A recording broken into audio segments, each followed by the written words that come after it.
Hey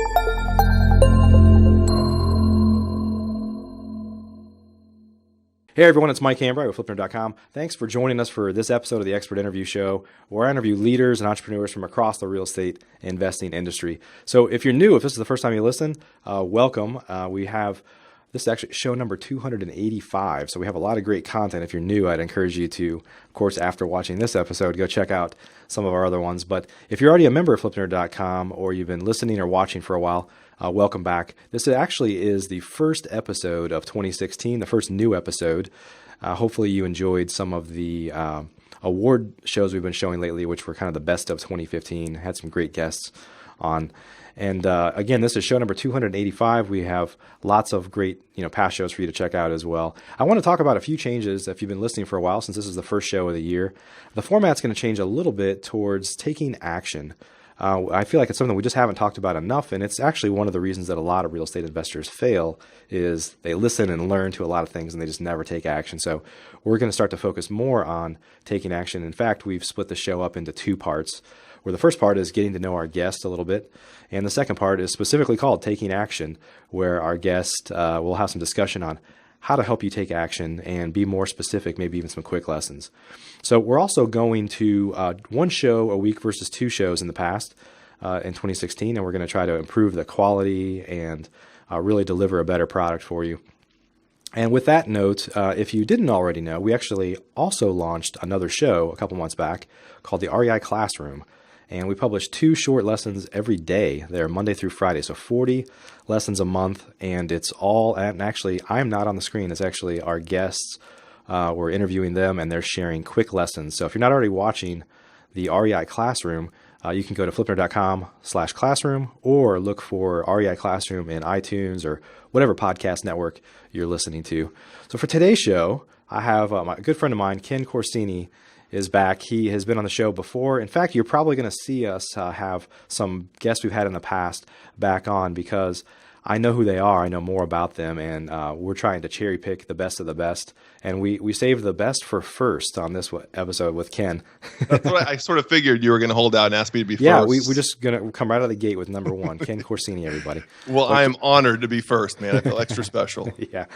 So Ken's an Atlanta-based real estate investor. He has a ton of experience. He's the host of the Deal Farm Real Estate Podcast and much more. I'll let him tell you a little bit more about it shortly. So Ken, welcome to the show.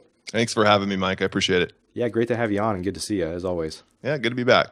So tell us a little bit about you. Who is Ken? Oh, man, that's deep. Well, do you have 2 hours? I'll get started. No, we don't. Just lay back on your show couch. Going forward is only a 10-minute show now. Okay. Let me go really quick. I know I was on the show last year, so I don't want to repeat too much. But, I'm a real estate investor, first and foremost. I've been at real estate investing now for over 10 years. I started my business back in 2005 and grew it to, what was probably the biggest turnkey operation in Atlanta, Georgia. And, we continue to do about a little over 100 houses a year, some level of turnkey houses and wholesaling and new construction, a little bit of everything. We dabble in real estate. And like I said, we're based here in Atlanta. Sure, that's great. And I know I don't want to steal your thunder, but I know we're going to get into in the taking action part the importance of having a diverse business or being, ready to kind of ebb and flow as markets change. And I think a lot of us that have been around for a while, we know the market change is coming. We don't know when, but we know it's coming, right? Absolutely. Well, in just the last 10 years, you look at the market cycles we've been through. I mean, the ups and the downs and the swings, and now we're sort of on an upward swing again. And now we're all a little bit cautious. Okay, we've seen this before. Yeah. You sort of brace for it and you make sure you're ready. And it's really all about just being adaptable to the market that you're in, because it really changes from one year to the next. Yep. Well, pardon me. Why don't we do this, Ken? Why don't we, in the taking action part, I know we're going to talk about being prepared and what to do and how to kind of prepare for being able to pivot as the market changes. But maybe you could spend some time now talking specifically about your business and how it's evolved over the last few years. I know you're doing things today that you didn't do at all in years past, and sure. And may switch back to those things when they make sense again. Maybe you could kind of share a little bit about how your business has evolved over time. Absolutely. So in 2005, I was working for Marsh & McLennan, which is an insurance brokerage of sort of on the software side of things. And, like a lot of your listeners, I just knew I wanted to be in real estate, and I wanted to, unplugged from the 9 to 5 corporate job. And I did that actually sort of unconventionally. I actually bought into a franchise or something similar to a franchise, and they were doing training on assignments. So you'd get it was actually not the assignments that you think of today in terms of how wholesalers do business. It was assignments in that we would find potential lease purchase buyers, people that couldn't buy a house but wanted to do a lease purchase, and we'd partner them with investors who would then buy a house on their behalf, and then do a lease purchase with that investor, and then we'd create like an assignment fee there in the middle. And it was a pretty cool business model in 2005 when everybody just assumed prices were always going to go up, and investors didn't mind buying at market value. And hey, I got this buyer, he's going to buy it from me for 10% more than what I paid for it, because real estate always appreciates. There's nothing wrong with this business model. Always. and then 2007, 2 years later, that company goes out of business. And actually, I think a couple of them are in jail right now. I just found that out, which doesn't surprise me. But for me, I was like, okay, I've had 2 years of real world experience. The market is tanking around me, and all these big wigs in Atlanta that were flipping and wholesaling, every one of them have lost their shirts. But now you look at our MLS is just littered with just inexpensive houses. And so for me, the light bulb went off. Okay, I can tweak my business. I can figure this out. Yeah. And I started what, of course, I thought I coined the phrase turnkey investing. I found out later I didn't. You were doing the same thing I was doing? Yeah. And so in 2007, I think you're the one that kicked it off in Europe. You're like huge in Europe. That's right. Oh, Yeah. Oh my gosh! In Scotland, they love me. You should check me out there. No, but so the turnkey model for us really took off as a result of there just being so much inexpensive inventory on the MLS, and I already knew how to find investors and raise some money, and so that really began what's been 8 straight years of doing turnkey houses. Now, the first year was maybe 30 houses. The second year was maybe 35 houses. So we sort of ramped up gradually to where now for the last 4 years, we've done 100 houses or more. So last year we did, I think, 111 houses. Most of that being turnkey investments. And again, for your listeners, turnkey is it's a model where we're buying a distressed property.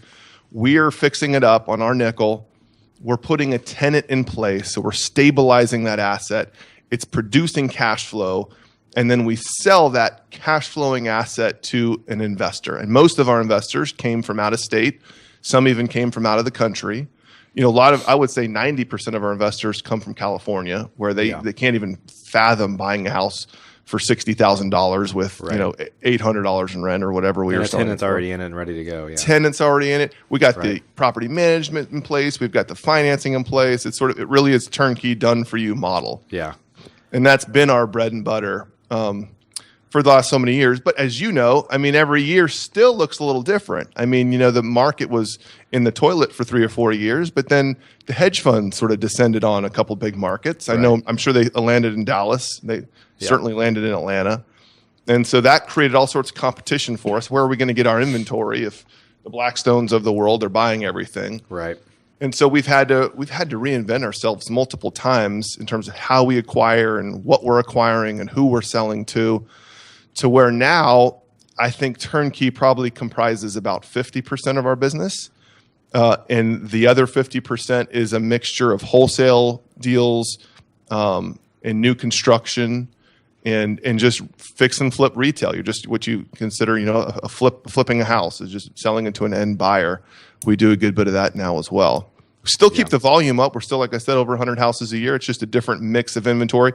And the other big component that's different than it's been in previous years is how we find our inventory. Sure. Where before, I could just close my eyes and be, I'll take that house and and get some great houses. Now, that's gone. There are no good deals on the MLS anymore. Right. And so it's all about finding off-market deals in Atlanta. It takes a lot more resources and marketing dollars to find those deals to keep the engine running for us. Yeah. And so we've had to become experts at that. Yeah, and that's typical of these market cycles, right? I have been through. I came in when the market was about to, hit the fan. Yeah. Proverbial. I guess I could cuss on my own show. But it's your show, man. Go for it. Yeah. And I've been involved in this riding it back up. And so people have a lot more experience than me that have ridden up and down many cycles. But I think that is what a lot of the pain that a lot of people are feeling right now is inventory's tight, acquisition kind of costs, marketing and stuff like that seems like it's higher than it's ever been. Yeah. And that's just a symbol of what's going on in the market, which kind of tells you that, we're somewhere, I don't know if we're at the top, but and of course it differs greatly by market too, obviously, right? But but we're not at the bottom anymore for sure. Absolutely. Yeah. And the conditions aren't necessarily the same as they were back in 2006, 7, 8, where they were handing out loans like candy. I think we're smarter this go around. So I think some of the fundamental economic drivers that are driving growth are good. Like in Atlanta, I mean, we're legitimately adding jobs. We're legitimately adding population. So we do have a thriving real estate market as a result. Sure. So I think we're going to see upward trends for a while but at what rate? I don't know. Right. Probably not at the continued 10% appreciation. I doubt that. Yeah. But and it differs by market. We'll see. It'll start the downward slope. Will start something. Will kick off in California. And that's right. Exactly. Roll across the country, right? Yeah. Never. All it takes is some ISIS dude slipping in through Texas and doing something, and it could rattle everything. And you always have to be prepared for that. As an investor, in the back of my mind, I'm always thinking, worst case scenario, what do you do? Yeah. But people always have to have somewhere to live. That's the flip side of the turnkey model that I think is so great. People always need somewhere to live. And whether that's the economy sucks or it's great, if you got a house that'll rent, you've always got income. Yeah. And what's interesting to me is, classically, I guess I'm a classically trained real estate investor that, and then it emulates into everything in your life, right? I can't pay retail for anything. It's like I've got to negotiate everything. I've got to buy everything at a discount. Absolutely. But when you start the turnkey model that you run, when you start to think about it, it's like, well, if you don't have any marketing costs, you don't have overhead with your staff, you don't have all these things, you don't have to have a property that's vacant for months trying to rehab it and find a tenant and all those things. If somebody just hands over a turnkey property, you could obviously pay a lot more for the property, right? And that's the beauty of the turnkey model. Just like when I go out to eat, I don't go back in the kitchen and start, processing the food myself. They're adding value, and I'm willing to pay more for that. Absolutely. Well, that's exactly what the model is. Yeah. Well, and you're eliminating almost all of the risk, the upfront risk of buying a house. What if there's a foundation issue you didn't know about? What if you can't rent it for some reason? All those things are taken out of the equation. Yep. And you buy a proven cash flowing asset. Yep. Hey, Ken, before we jump into the taking action part, maybe could you just tell us a couple more minutes, just take a minute or two and talk about your podcast and how folks maybe can connect to you if they want to? Yeah, absolutely. So almost a year ago, in March of last year, we started the Deal Farm podcast, which is at dealfarm.net. And similar to what you're doing now, we do a once a week podcast where it's either expositional, where we're talking about something specific to real estate and we tackle a topic, maybe do some training. Most of them, though, are interviews where we take a guy like Mike, which we've interviewed you before on the Deal Farm. I think that was your number one show too, right? I think it was, somewhere towards the very top, man. Absolutely. and then just talk. It's very thing. It's very relatable. I think some of the most inspiring stories are your average Joes who unplugged from the corporate rat race. Yeah. And what was the impetus for that? And what did it look like when they went into real estate full time or maybe part time? And then our shtick for each of the shows is what was your best deal ever? Because I love to hear real world examples of a deal that somebody did. How'd you find the deal? How'd you source the funds? How much did you make on it? Because I'm just putting myself back in the shoes of Ken Corsini, 2004, who was excited about real estate and didn't know anything. Yeah. And what did it look? I gobbled up those types of stories, and it inspired me to get into real estate. No, I agree. I love those too. I had a guy on. This is year 3 for us now. God, hard to believe in the show, but I had somebody on in the first year, Luke Cohn, and he. I can't remember the exact numbers, but he was a mechanic, and I'd encourage folks to go back and check out this episode. It was very inspiring. He was a mechanic at a car dealership, and I think he was like 20 or 21, and he just set this goal. I'm going to retire by the age of 25 in 5 years. I'm going to walk in and give my resignation when I turn 25. And he was his thing was mobile homes. So he bought a lot of mobile homes, was seller financing them. But literally, I interviewed him right after his 25th birthday. He had handed in he literally walked in on his birthday, resigned. I mean, it was like clockwork, and he planned it all out. So it was really inspiring. I was thinking, for guys like us that are getting old, I'm probably a little more gray than you can, but you're like, man, 25. If I had just started when I was 20, right? Totally. Yeah. Yeah. I love it. It's funny. So just yesterday, I interviewed Paula Pant, who is she's been an expert contributor for Bigger Pockets. She's got her own very popular real estate blog. But real quick, I mean, she basically decided she's going to save up $25,000 and travel the world for 2 years, and she did it. Yeah. So she's in her 20s. She put away $25,000 from a job, quit her job, and literally traveled the world for 2 straight years. Wow. And then, I mean, to me, that's just so stinking inspiring that somebody just pulls off what everybody else is dreaming of doing, and she actually did it. Yeah. So hearing those stories to me just inspires people. Yeah. And that's why we're about to get into the taking action part here, because you and I both know a lot of people are I'm in Texas, so I don't use this, but I'll say it. They're fixing to do something, right? They're going to get around to it as soon as something happens. That's right. That may be the first time I've ever actually used that phrase. It did not sound natural at all. I like it. I like it. It's not. Even y'all, I never said that for a long time. Then when because I moved here from the Midwest, a long time ago now, 1999. But the first time I heard y'all come out of my mouth, I was like, I can't believe I just said that. But anyway, there might have been. I might have been drinking. I don't know. Yeah. That's funny. Well, Ken, I want to jump into the taking action portion of our show. Now, if you're listening to this right now, if you're hearing this message, you're probably watching a basic version on flipnerd.com, maybe listening to our podcast on iTunes or somewhere else, or watching on YouTube. So we'd love for you to join us for the rest of the show.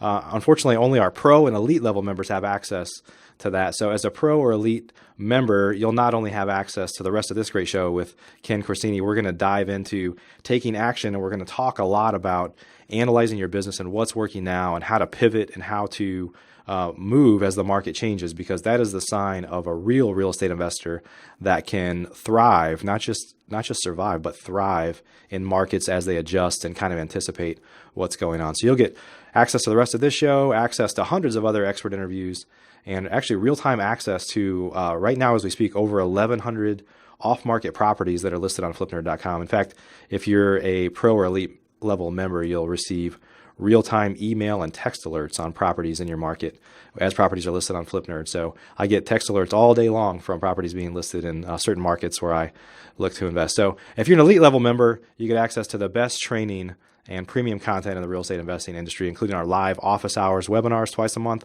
our detailed masterclasses with leading experts, and access to the most powerful online private real estate mastermind group in existence, where we have hundreds of members actively participating, learning, and sharing knowledge together. So to get access to the rest of this show and check out some of the premium content that I just mentioned, please visit flipnerd.com/show285. This is show 285, so flipnerd.com/show285. Are you a member of flipnerd.com, the most robust real estate investing platform in existence, where you can find off-market wholesale deals and great vendors literally in your market? You can get access to advice from experts and learn about local clubs and events right in your backyard. If not, please visit flipnerd.com and register for a free account. You can register in less than a minute. It's pretty much the coolest site that's ever existed in the real estate investing industry. So get on over to flipnerd.com.